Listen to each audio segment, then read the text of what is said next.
আচ্ছা, এবার প্রশ্ন আসতেই পারে যে কেন আমার মাথাতে হোয়াইট সিক্স ভার্সেস জাজমেন্টের রাইভালরির কথাটা এলো, মানে এদের রাইভালরি কী সেন্স আছে। দেখো, আমি কিছু ভুলভাল ভেবেচিন্তে বলি না, একটা লজিক কাজ করে, অবশ্যই লজিক কাজ করে, সেই ভেবেই বলছি।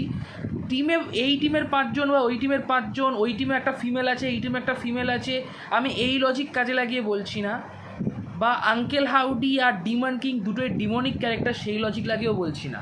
আমি বলছি একটা অবভিয়াস রিজনের জন্য, হোয়াইট সিক্স কিন্তু টার্গেট করে সেই সমস্ত লোকেদের যারা ফ্যামিলিকে বিট্রে করে, মানে যারা নিজের বন্ধু বান্ধব টিমমেট তাদেরকে বিট্রে করে।